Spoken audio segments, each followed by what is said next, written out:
The sixth love language. Without the sixth love language, no relationship would be happy or stable. Find out more about this dimension here. Stephen Chbosky said in his classic book The Perks of Being a Benchwarmer that we accept the love we think we deserve.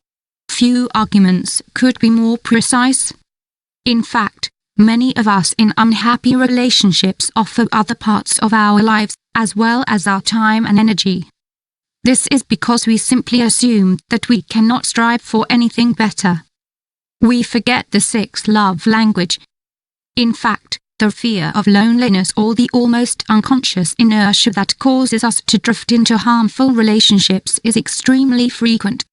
In addition, an increase in physical and psychological violence is often seen among young people. It seems that there is an extremely harmful connection between the ideology of romantic love and emotional dependence. It's easy to fall in love. It pulls you along and exposes you to the most dazzling chemical drive. It makes you feel more alive than ever before and obscures many of your other realities. Furthermore, society has indoctrinated you with the most dangerous myths about love. This means that you may be neglecting to educate yourself in the most crucial aspect of your emotional relationships. In fact, there is a sixth love language that needs to be explored. You not only need to know how to offer love, but also remember that you deserve it. Before the sixth love language come the 5 love languages that you probably already know. Some people say they love you, but they don't do very well. At least not in the correct way of respecting, caring and appreciating you. One of the areas where people tend to fail the most is effective accountability. This gap gives way to a wide range of exhausting dynamics. A book that has helped generations of couples in this and other areas is The 5 Love Languages by Gary Chapman.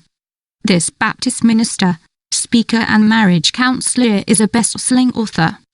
He also offers guidelines for strengthening effective bonds, resolving conflicts, and building happier relationships.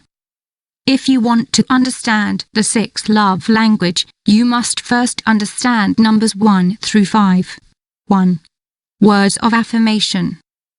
Communication is the tool that supports any fulfilling and happy relationship. In communication, there are words that affirm and caress without the need for physical contact. Words that provide encouragement and motivation. If you love someone, you need to know how to verbalize your affection, not in an overly wordy way, but by showing support and affection. This affirms your love on a daily basis. For example, by saying things like "I love the way you treat others," "I'm so proud of you," or whatever you decide, "I'll support you," etc. 2. Physical touch. A couple consists of an alliance between two people who combine friendship with sexual desire, affection, physical contact. In fact, caresses, hugs, kisses and sex are the undeniable and essential language that builds a relationship. As a study conducted by the University of North Carolina, USA, confirms, these loving touches improve the couple's intimacy and well-being. 3. Quality time. For a relationship to be successful and for you to feel satisfied in it, it is not enough just to be present.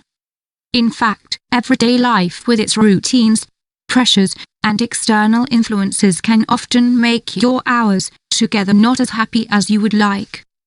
But if you feel like it, you can take time out of your day and enjoy your relationship. You can actually create some magical moments. Love requires that you build quality time between the two of you, respect each other's space, but create experiences that you will never forget. These are the kinds of things that build a relationship worth working for. Love is a choice you make every day. Gary Chapman. 4. Services. How do you show your partner that you love him/her? How do you make him/her realize that he/she can trust you, that you are his/her best source of support? Think about it. You cannot maintain your relationship if you are not willing to perform certain tasks for your partner. And we're not just talking about household tasks like washing up.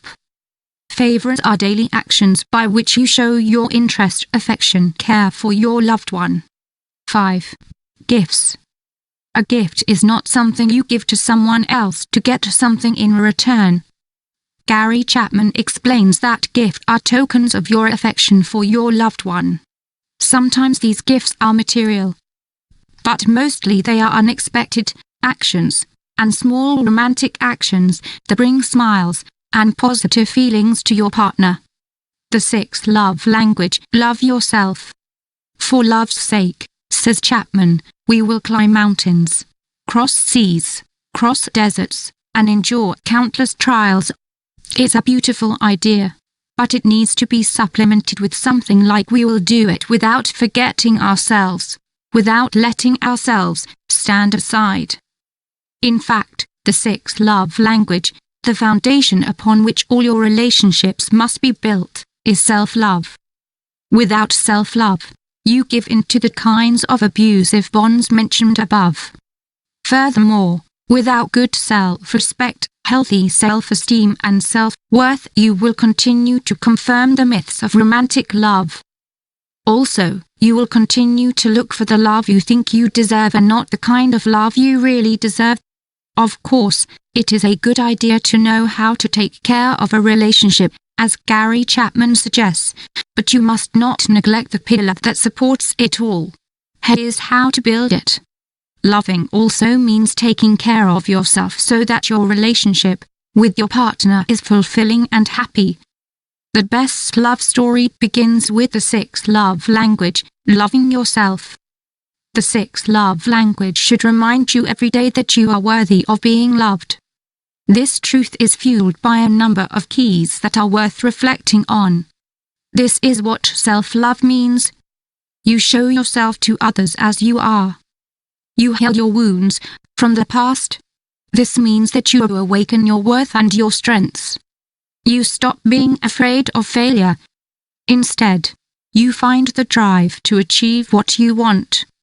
You understand your emotions and how to regulate them. You also use good emotional communication. You accept that some people will not care about your way of being. It's because you know you're not obligated to please everyone. You feel competent and able to fight for what you want. You recognize that you deserve to be treated with the same respect that you treat others with. In conclusion, your partner should also love himself, just as it is necessary to love, appreciate and respect yourself. In fact, the 6th love language reminds you that those who do not love themselves expect others to give them what they do not offer themselves.